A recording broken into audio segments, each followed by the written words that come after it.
दीपा की शादी को 1 हफ्ता हुआ था। दीपा को लग रहा था कि शादी के बाद सब कुछ ठीक होगा। उसके ससुराल में सास, ससुर, ननद और पति हैं। छोटा सा परिवार होगा, कोई ज्यादा रोक टोक नहीं होगी। पर दीपा ने जो सोचा था उससे विपरीत ही था। ससुराल में 4 लोगों का परिवार नहीं था।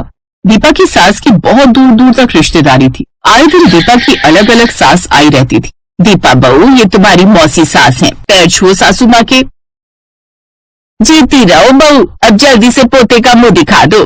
तुम्हें पता है दीपा, हमारा नवीन जब छोटा सा था हमेशा तुम्हारी मौसी सास के घर पर ही खेलता रहता था। बहुत प्यार करता है नवीन अपनी मौसी माँ को। बहू, मेरे लिए तो दूध में पत्ती डालकर ले आना और हाँ, चीनी कम डालना।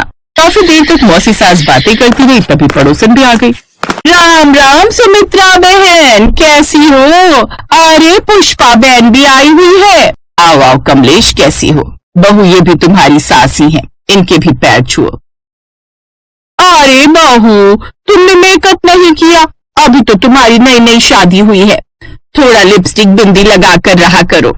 नई नवेली बहुएं सजी सवरी अच्छी लगती हैं। जाओ बहू, पहले मेकअप करके आ जाओ, उसके बाद सबके लिए चाय बना लेना। जी। दीपा को मेकअप करना बहुत कम पसंद था।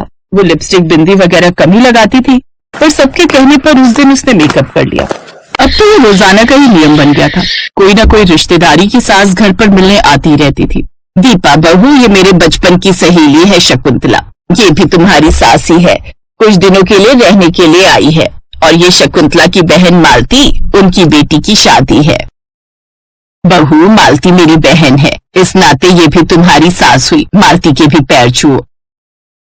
बस बस बहू, जीती रहो जीती रहो। शकुंतला, अपनी अटैची मेरे कमरे में ले चलो, वहीं थोड़ी देर लेट भी लेना। बता दो क्या खाओगी, दोपहर में बहू बना लेगी। दीपा, हम तो प्याज लहसुन के बिना ही खाना खाते हैं।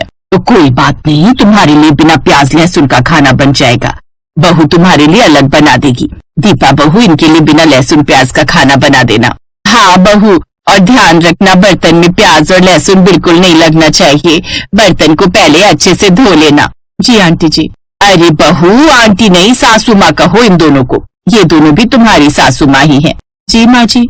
अभी तक तो सब ठीक था। दीपा हाँ में हाँ मिला रही थी, पर एक दिन दीपा नवीन के साथ घूमने के लिए जा ही रही थी। उस बीच नवीन की ताई और चाची दोनों आई हुई थी। माँ जी, ये चाय। हाँ बहू, लाओ रख दो। कहीं जा रही हो बहू? जी ताई जी, नवीन जी के साथ बाजार जा रही थी। दीपा बहू, कपड़े ज्यादा छोटे नहीं पहने हैं, कोई सूट साड़ी पहन जाती। ये कटे पिटे कपड़े भाई हमें तो समझ आते ही नहीं है।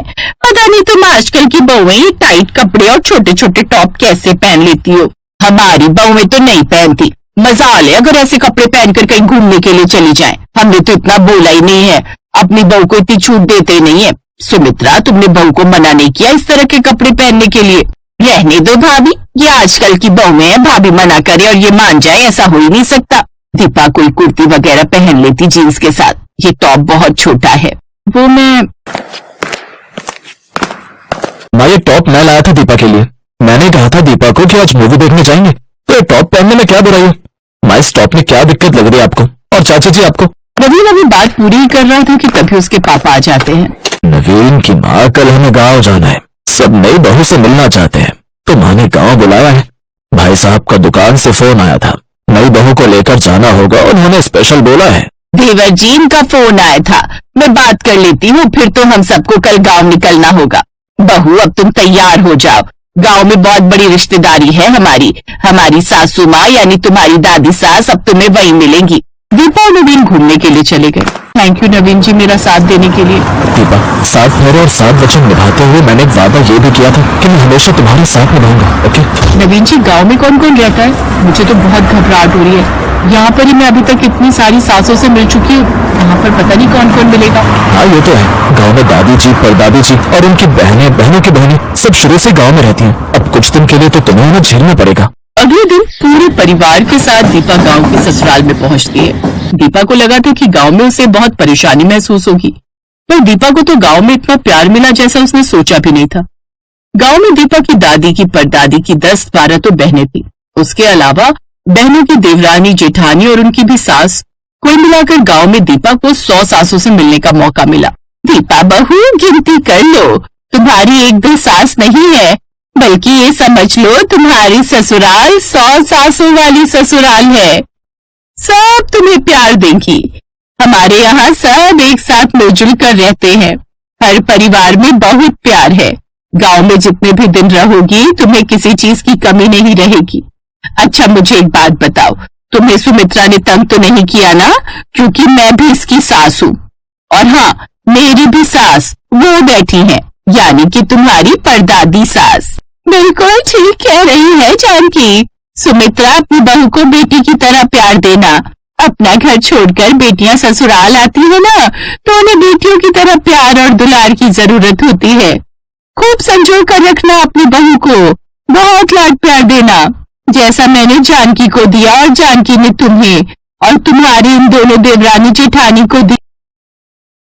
सुमित्रा बहू दीपा बहुत प्यारी है। बेटियां बहुत भाग्य से मिलती हैं। हमेशा मिलजुल कर रहना, मिलजुल कर रहने से प्यार बढ़ता है। हम तो बस यही आशीष देंगे दीपा बहू कि तुम हमेशा इस घर में खुश रहो। ये हुई ना सुमित्रा अच्छी सासों वाली बात। अपनी सास की बातें सुनकर सुमित्रा की आंखें नम हो गई। उन्होंने दीपा को गले से लगा लिया और कहा, दीपा बहू, अब ये घर तुम्हारा भी उतना ही है जितना मेरा। मैं वादा करती हूँ तुम्हें कभी पराया नहीं महसूस होने दूंगी। दीपा बहू, तुम हमारे खानदान में इकलौती बहू आई हो। मेरी तो 2 बेटियां हैं और तुम्हारी चाची सास की भी एक बेटी है। नवीन परिवार में इकलौता बेटा है। जैसे हम उसे प्यार करते हैं वैसे ही हम सब तुम्हें भी प्यार देंगे। दीपा बहू, तुम्हें जो पहनना है पहनो, तुम्हें कोई नहीं टोकेगा। तुम इस घर की बहू हो और बहुएं बेटियों की तरह रहे तो उसमें क्या हर्ज है। मेरी बेटी सुनैना भी तो ऐसी कपड़े पहनती है, पर मैं उसे कभी नहीं टोकती, तो फिर तुम्हें क्यों टोके? तुम भी तो बेटी की तरह हो। खुश रहो बहू। दीपा की आंखों में खुशी के आंसू छलक आए। उसने पहली बार महसूस किया कि वो इस घर में सिर्फ एक बहू नहीं बल्कि परिवार का अहम हिस्सा है। गांव की औरतें भी मुस्कुरा उठी। उनमें से एक ने कहा, दीपा बहू, मैं भी तुम्हारी सास ही हूँ। बस इतना ही कहूंगी कि जब इतनी सारी सासें हैं तो उतना ही ज्यादा प्यार भी मिलेगा। क्यों सुमित्रा, सही कह रही हूँ ना? बिल्कुल सही कहा सावित्री बहन। सबके चेहरे पर खुशी आ गई क्योंकि उनकी बहू दीपा के चेहरे पर खुशी थी। नवीन भी दीपा को देखकर मुस्कुरा देता है।